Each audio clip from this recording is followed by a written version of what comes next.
ஸ்ரீ குருபியோ நமக. பெரியவாச்சரணம். ஹரஹர சங்கர, ஜெய ஜெய சங்கர.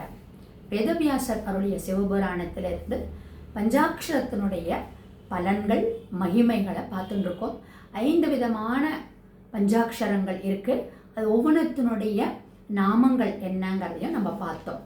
அதுதான் சொல்றது இல்லையா சிவபுராணத்தில், புல்லாகி புழுவாய் பூடாய் மரமாகி பல்விருட்சமாகி பறவையாய் பாம்பாகி கல்லாய் மனிதராய் பேயாய் கணங்களாய் வல்லசுரராகி முனிவராய் தேவராய் செல்லா நின்ற இத்தாவர சங்கமத்துள் எல்லா பிறப்பும் பிறந்து இழைத்தேன் எம்பெருமானே. மெய்யே உன் பொன்னடிகள் கண்டு இன்று வீடு உற்றேன். உய்ய என் உள்ளத்துள் ஓங்காரமாய் நின்ற மெய்யா விமலா விடைபாகா வேதங்கள் ஐயா என ஓங்கி ஆழ்ந்து அகன்ற நுண்ணியனே அப்படின்னு வருது இல்லையா. அப்படிப்பட்ட இந்த பஞ்சாட்சரத்தினுடைய 5 பஞ்சாட்சரங்கள் என்ன, அதனுடைய நாமாக்கள் என்னன்னு நம்ம நேற்று பார்த்தோம். முதல்ல ஸ்தூல பஞ்சாட்சரம். இதனுடைய நாமமா இருக்கிறது நம சிவய. நம சிவய. இதை எப்படி சொல்லணுமா அப்படின்னா சத்தமா சொல்லணும். நம சிவய நம சிவய அப்படின்னு சத்தமா சொல்லணும். இது சொல்றதுனால இகலோக பலன், இம்மைக்கு இப்போ இருக்கக்கூடிய நிலைமைக்கு நம்மளுக்கு நல்ல பலன்கள் தரக்கூடியது. அதான் சொல்றது, நற்றுணையாவது நமச்சிவாய மந்திரமே அப்படின்னு அப்பர் சொல்றாரு இல்லையா. அதனால இந்த ஸ்தூல பஞ்சாட்சரமா இருக்கக்கூடிய நமசிவய அப்படிங்கிறத நல்லா சத்தமா சொல்லலாம். அடுத்தது அதிசூக்ஷம பஞ்சாட்சரம். இதனுடைய நாமாவா இருக்கக்கூடியது ரெண்டாவது சூக்ஷ்ம பஞ்சாட்சரம். அதனுடைய நாமமா இருக்கக்கூடியது சிவய நம. சிவய நம. இதை சத்தமா சொல்லக்கூடாது.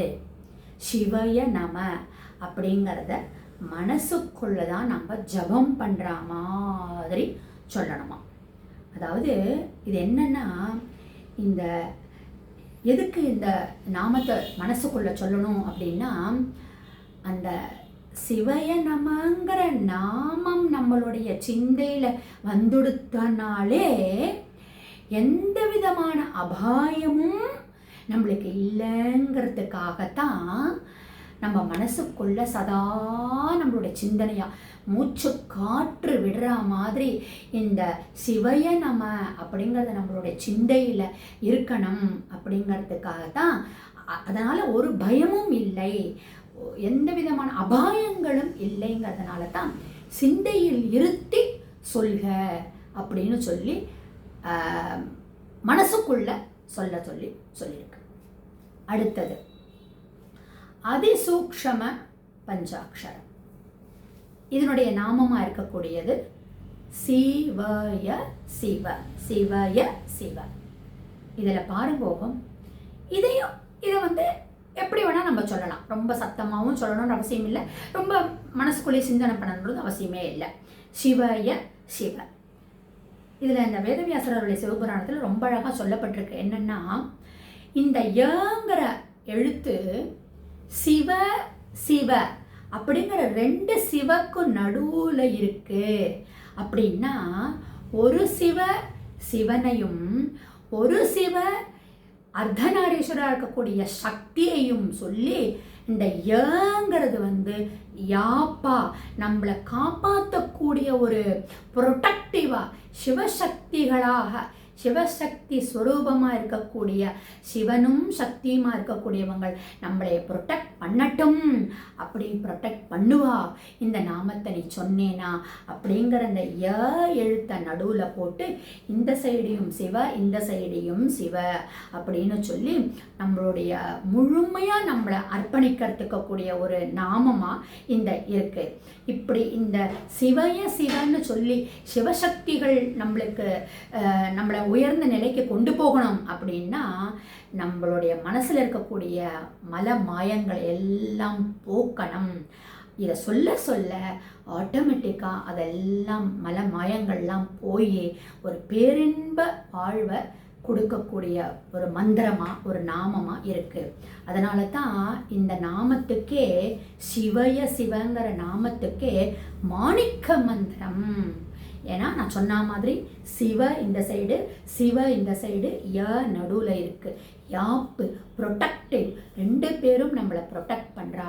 அப்போ நம்ம சிந்தையில் இதை இருத்தி நம்மளுடைய பூரண பக்தியோட பண்ணுற போச்சு நம்மளுடைய மலங்களை எல்லாம், அழுக்குகளை எல்லாம், நம்மளுடைய மனசில் இருக்கக்கூடிய மாயைகளை எல்லாம் நம்ம நீக்கி பூரண சரணாகதி அடைஞ்சோம்னா சிவசக்திகளாக நம்மளை காப்பாற்றுவா.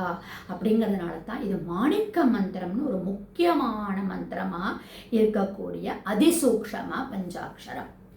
அடுத்தது காரண பஞ்சாட்சரம். இது சிவ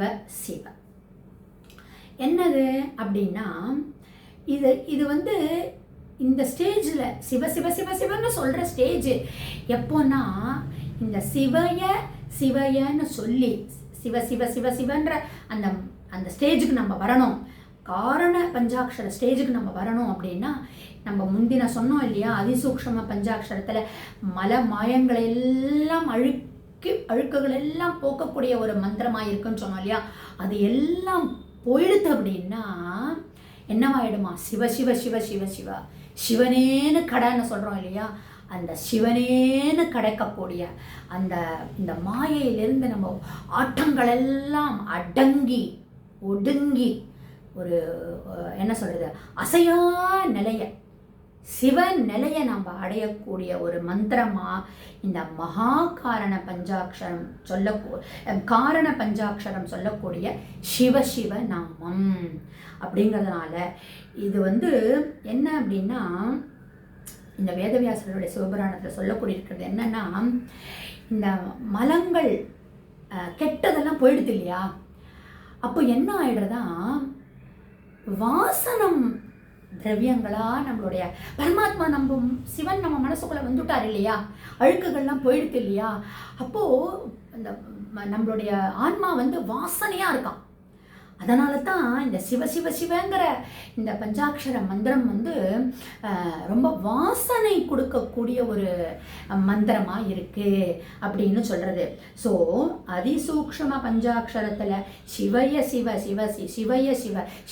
சிவன்னு சொல்லி சொல்லி நம்மளுடைய அழுக்குகளை எல்லாம் போக்கி, காரண பஞ்சாட்சரத்தில் சிவன்னு ஒரு வாசனை வரக்கூடிய ஒரு ஆன்மா வரக்கூடிய ஒரு நிலைமையாக நம்ம இருக்கோம் அப்படின்னா, அதாவது இப்போ ஃபார் எக்ஸாம்பிள் ஒரு பெருங்காய டப்பா எடுத்துக்கோங்களேன், அது பெருங்காயம் ஆயிடுறது. அந்த பெருங்காயம் ஆனால் கூட அதை அலம்பி வச்சா கூட அந்த வாசனை இருந்துகிட்டே தான் இருக்கும் இல்லையா. அது மாதிரி நம்ம இந்த மலங்களை எல்லாம் வெளியில் தள்ளி இந்த வாசனையாக இருக்கக்கூடிய சிவசக்தி ஸ்வரூபமாக இருக்கக்கூடிய பரமாத்மாவை நம்ம மனசுக்குள்ளே வச்சுட்டோம் அப்படின்னா, அது நம்மளுடைய மனசில் சதா சர்வ காலமும் நினச்சி இருக்கக்கூடியன்னா ஆட்டமெல்லாம் ஒடுங்கி சிவான்னு இருக்கக்கூடிய மந்திரமாக இருக்கக்கூடியதுனால இது காரண பஞ்சாட்சரம்னு சொல்லி வாசனை கொடுக்கக்கூடிய ஒரு மந்திரமாக இருக்குது. அடுத்தது மகா காரண பஞ்சாட்சரம். ஒரே ஒரு எழுத்து தான், ஒரே ஒன்று தான், சி. அப்படின்னா இந்த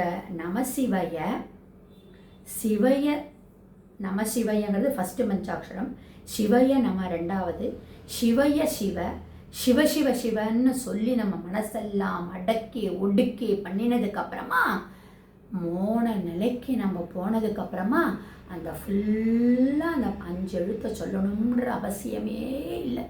வெறும் ஷி வந்துருமா அந்த நிலைமை.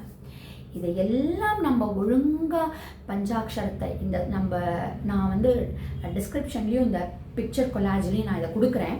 இதை நம்ம சொல்லிட்டு வர ஒரு ஸ்டேஜாக நம்ம போக இந்த சீங்கிற கடைசி ஸ்டேஜுக்கு வரும்போது ஓரெழுத்து மந்திரமாக இருக்கக்கூடியது.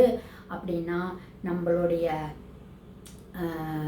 எல்லாம் அடங்கி பரமாத்மா நம்ம உள்ளுக்குள்ளே வந்ததுக்கு அப்புறமா நம்மளுடைய மோன நிலைமைக்கு போகக்கூடிய ஒரு லாஸ்ட் ஸ்டேஜாக அதுதான் தவசிகள்லாம் ஞானிகள்லாம் மகான்கள்லாம் பார்க்குற போச்சு அவள் வெறும் அந்த சீன்னு சொன்னாலே போருமா. அப்படிப்பட்ட ஒரு இந்த பஞ்சாட்சரம் மந்திரத்தினுடைய பலன்களாக வேதவியாசருடைய சிவபுராணத்தில் சொல்லியிருக்கு. கடைசியாக ஒரு தடவம் அது எல்லாமே சொல்லிடுறேன். ஸ்தூல பஞ்சாட்சரத்தினுடைய நாமம் நமசிவய, சூக்ஷ்ம பஞ்சாட்சரத்தினுடைய நாமம் சிவய நம, அதிசூக்ஷ்ம பஞ்சாட்சரத்தினுடைய நாமம் சிவய சிவ, காரண பஞ்சாட்சரத்தினுடைய நாமம் சிவ சிவ சிவ, மகா காரண பஞ்சாட்சரத்தினுடைய மந்திரம் பெரும் சி. அப்படி நிலைமைக்கு நம்ம வந்துட்டோம் அப்படின்னா அதுதான் அந்த பஞ்சாட்சரத்தினுடைய ஒரு மகிமையாக இருக்குது. நமச்சிவாய வாழ்க, நாதன் தாள் வாழ்க.